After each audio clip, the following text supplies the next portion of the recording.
Goiânia teve queda no preço da cesta básica em fevereiro. Segundo o Diese, os valores dos produtos que compõem a cesta caíram 5,16%. Em Goiânia, ela custa em média R$ 185. As outras quedas foram em Belo Horizonte e Salvador. E a partir de hoje, o consumidor que financiar uma geladeira, um carro ou um imóvel, por exemplo, vai ter que ser informado sobre uma nova operação, o chamado custo efetivo total. Que é o total de juro, taxa ou qualquer cobrança que vai ser paga no financiamento. Essa é uma determinação do Conselho Monetário Nacional e faz parte de uma série de medidas adotadas para aumentar a concorrência no sistema financeiro. E sobre essas mudanças, vamos conversar com o gestor de finanças do Procon, Gleidson Tomás. Boa tarde, obrigado pela presença aqui conosco. Essas mudanças, o que na prática e para o consumidor vai sentir isso? Bem, na realidade, em dezembro do ano passado, o Conselho Monetário Nacional definiu uma regra, criou 3 resoluções para poder ajudar o cliente de instituições financeiras. Ou seja, criaram 3 resoluções, uma para poder eliminar a cobrança da tarifa de antecipação de pagamento, que era cobrada, outra para poder padronizar a nomenclatura das tarifas bancárias, para facilitar para o consumidor a escolha daquela instituição que esteja cobrando a menor tarifa, a menor taxa para ele poder fazer a pesquisa. E essa última que foi o custo efetivo total, onde as empresas são obrigadas, as financeiras são obrigadas a informar para o consumidor o montante total.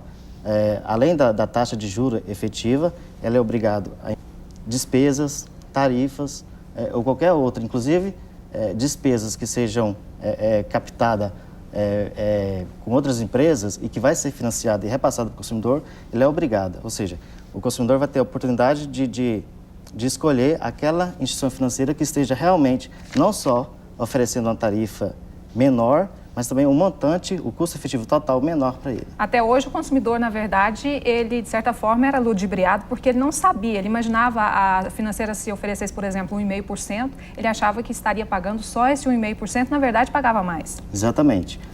Por exemplo, há algumas financeiras que faz o financiamento para o consumidor com a taxa de 1,5%, outra que oferece uma taxa de 2% ou 2,5%.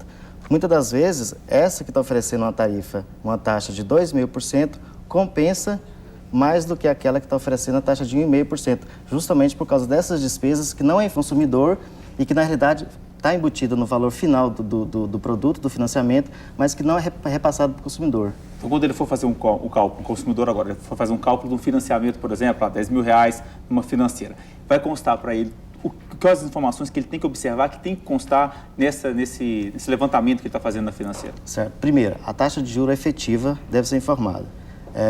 As despesas decorrentes desse financiamento. A TAC, que seja a taxa de abertura de crédito, deve ser informada para ele. E qualquer outra taxa, desde que mesmo que não esteja definido a cobrança na resolução, mas que seja cobrado do consumidor, a financeira é obrigada... Uma taxa de manutenção, Exato. Uma taxa de cobrança... Qualquer taxa, inclusive de terceiros, que seja cobrada no contrato, é obrigada a informar, tanto no contrato como nos informes publicitários, antes dele efetivar o financiamento. Quer dizer, antes vinham aquelas letrinhas bem pequenininhas ali nos informes publicitários, agora essas letras têm que ser legíveis. Certo, exato. Essa resolução ele baseia mais na informação dessas despesas para o consumidor. Não baseia muito nessa questão da informação, porque a informação já é prevista pelo Código de Defesa do Consumidor. Essa resolução é para poder informar o consumidor, para ele poder ter a oportunidade de fazer uma pesquisa de qual instituição financeira que será melhor para ele fazer o financiamento. Pois é, mas aí também tem uma outra questão. Mesmo quando a gente foi levantar esse assunto aqui, eu e a Kátia líamos aqui todo o material e os termos técnicos são complicados. Se você vier um extrato com aquele tanto de termo técnico, também vai ficar trocar 6 por meia dúzia, né? Justamente. Uma das 3 resoluções que foram aprovadas, nessas 3 resoluções, teve 3 datas para poder prevalecer, para entrar em vigor. A proibição da tarifa de antecipação de pagamento, desde a publicação da resolução, que foi no dia 6 de dezembro, os contratos assinados posteriores a essa data são proibidos de cobrar essa tarifa. Outro ponto da resolução que padronizou a nomenclatura das despesas bancárias. Essa vai começar a vigorar a partir de 30 de abril. E a informação do custo efetivo total a partir de hoje, 3 de março. Gleison Fernandes, gestor de finanças do Procon, obrigada pela entrevista. Eu que agradeço. A gente espera que essa padronização também seja padronizada e simplificada, né, e também Kátia? que aumente a concorrência e também signifique aí uma redução de juros. Verdade. Uma ponte caiu no sudoeste do estado e deixou o tráfego interrompido perto de Rio Verde. A estrada é usada por agropecuaristas para escoar a produção.